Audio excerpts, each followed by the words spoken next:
अस्सलाम वालेकुम व्यूअर्स, मैं हूं समीना। आप मुझे देख रहे हैं रेडी सोशल नेटवर्क में। और आज जब मैं गई वोट कास्ट करने के लिए पोलिंग स्टेशन, तो वहां मेरी मुलाकात एक ऐसी शख्सियत से हुई जिन्होंने इतने ज़बरदस्त फैक्ट्स शेयर किए मेरे साथ कि मैंने सोचा कि वो आप लोगों के साथ भी शेयर किए जाएं। और कुछ बातें हैं जो पाकिस्तान के बारे में उन्होंने की हैं। वो साहब हैं मशहूर शायर जो डैलस में मौजूद हैं और बरसग़ीर के मशहूर शायर जाने जाते हैं, जिनका नाम है जनाब ज़ियाउल हसन साहब। उनका ताल्लुक़ भारत से है, इंडिया से, और इसके बावजूद वो पाकिस्तान के बारे में क्या ख़यालात रखते हैं। उनका हाल ही में पाकिस्तान का विज़िट हुआ और उन्होंने वहाँ क्या क्या एक्सपीरियंसेस किए। So let's speak with him. तो आपको भी जानकर आई होप कि अच्छा लगेगा। Let's go. जी, ज़ियाउल हसन साहब हमारे साथ मौजूद हैं। अस्सलाम वालेकुम, welcome to ladies social network. वालेकुम सलाम, मैं खैरियत से हूँ और बड़ा अच्छा लगा आपसे मिलके। जी, आपने मुझे कुछ इंटरेस्टिंग फैक्ट्स बताए हैं during your visit to Pakistan. आपका पाकिस्तान जाना हुआ मुशायरे के सिलसिले में आपने? जी, पहली बात तो जब मेरे पास वहाँ से दावतनामा आया था तो मैं बड़ी हैरानी में था कि इतना बड़ा मुशायरा इतने बड़े शहर का जिसमें मुझे दावत दी गई, तो मेरे लिए बहुत ही बायस फ़ख्र बात थी और नाकाबिल यकीन बात थी दरअसल।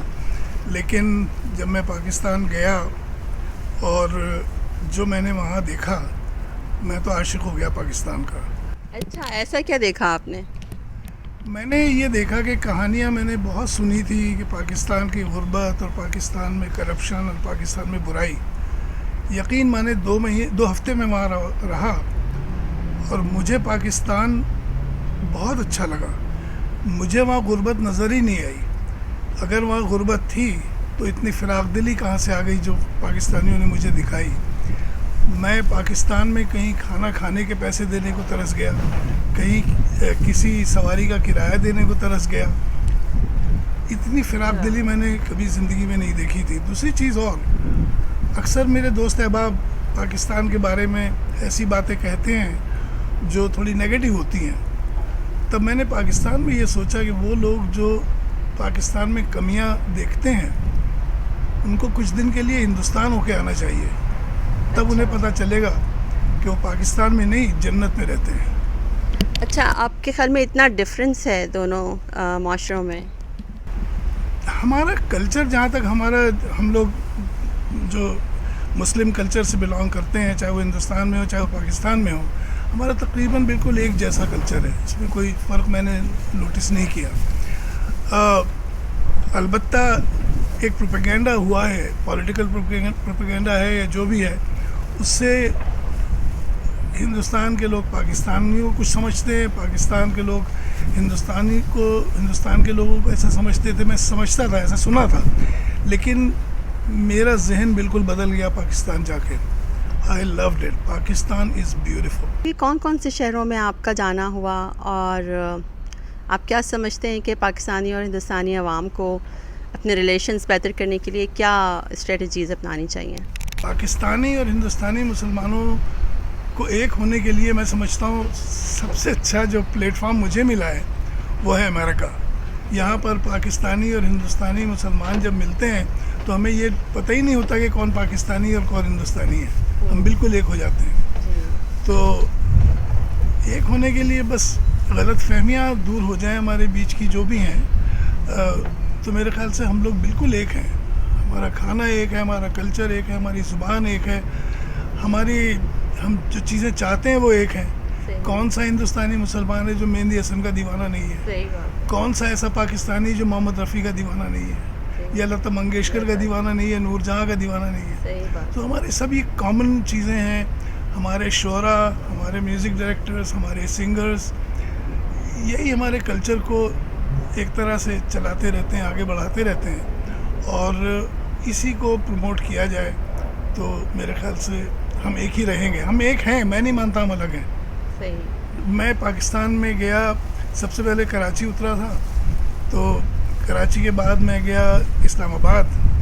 वहाँ मेरा PTV पर इंटरव्यू था और हम गए रावलपिंडी, हो चुके वहीं है। उसके बाद हम गए लाहौर। अच्छा। लाहौर में मेरी मुलाकात हुई सैयद नूर साहब से और उनकी बेगम साहिबा से, साइमा नूर साहिबा से। Very very very nice people. पूरा पाकिस्तान मैं आपको बता नहीं सकता हूँ। मैं वहाँ से ही मैंने अपनी बीवी से कह दिया था कि मैं तो अमेरिका छोड़ के पाकिस्तान चला जाऊँगा।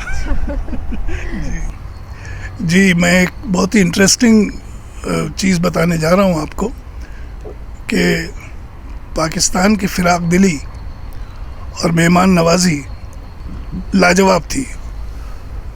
जिस सुबह मेरी फ़्लाइट थी 6 बजे, मैं रात में 2 बजे एयरपोर्ट पहुंच गया था कि एयरलाइन के ऑफिशियल्स ने पूछा कि जी आपका वो कोविड के टेस्ट का रिज़ल्ट है। मैंने कहा जी मैं वैक्सीनेटेड हूँ। नहीं आपको वो रिज़ल्ट तो चाहिए। मैंने वो तो नहीं है। नहीं भाई वो करा के लाइए आप। अब रात के 2 बजे थे, मैं बाहर आया, टैक्सी वालों से पूछा कि नहीं जी नहीं कहीं नहीं होगा। उसमें एक बेचारा गरीब सा बहुत ही कमज़ोर सा कहना चाहिए मेरे पास आया, सर आप बैठे हैं गाड़ी में, बैठे मैं ले चलूँगा आपको। तो मैंने आपको मालूम है कहाँ जाना है? कहने कि जी मैं ढूंढ लूँगा, कहीं ना कहीं हो जाएगा, नहीं तो मैं वहाँ कौन सा हॉस्पिटल है वहाँ कह रहे वहाँ ले जाऊँगा मैं आपको। तो मैंने कहा पैसे कितने? कि जी पैसे वो कोई बात नहीं हो। तो किसी ने दूसरे टैक्सी वाले ने कहा 2000 लेना इनसे। तो मैंने चले ठीक है। अब मेरे पास कैश भी नहीं था, तो मैं करता क्या, मेरा ATM का कार्ड वहाँ चल नहीं रहा था। मैंने सोचा कोई नहीं, इसको घड़ी वड़ी उतार के दे दूँगा जो भी है। खैर वो लेके गया मुझे।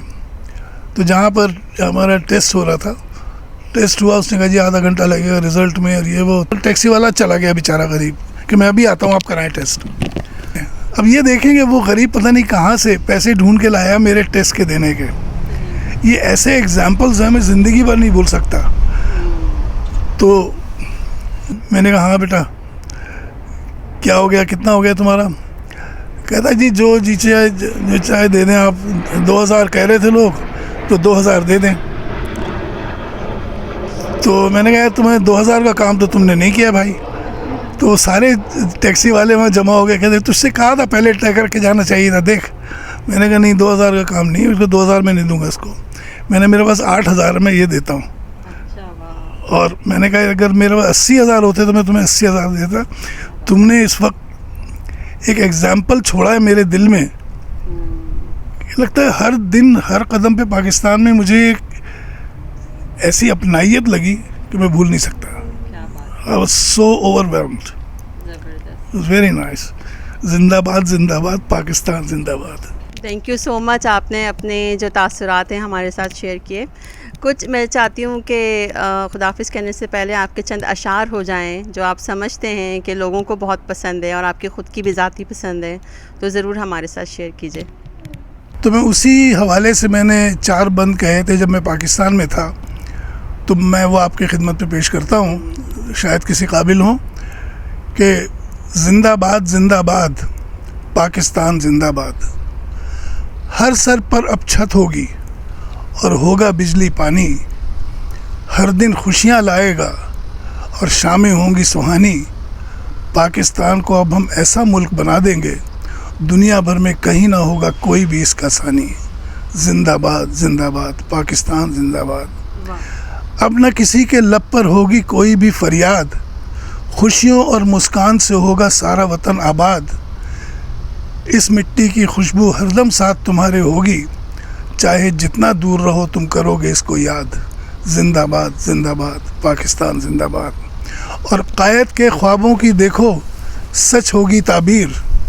इल्म के बल पर तोड़ेंगे हम गुर्बत की जंजीर। लाख मसाइल आए मिलकर हम सब सह लेंगे। जिसने हमको मुल्क दिया अब वो देगा तदबीर। जिंदाबाद जिंदाबाद पाकिस्तान जिंदाबाद। और इसका आखिरी बंद है कि सिंधी बलोची पंजाबी और अपने भाई पठान हिजरत करके जो आए हैं वो भी सबकी जान। अब हर खेल की बाजी भी हम जीत के आएंगे। बहुत दिनों के बाद मिला है एक अच्छा कप्तान। जिंदाबाद जिंदाबाद पाकिस्तान जिंदाबाद। शुक्रिया। बहुत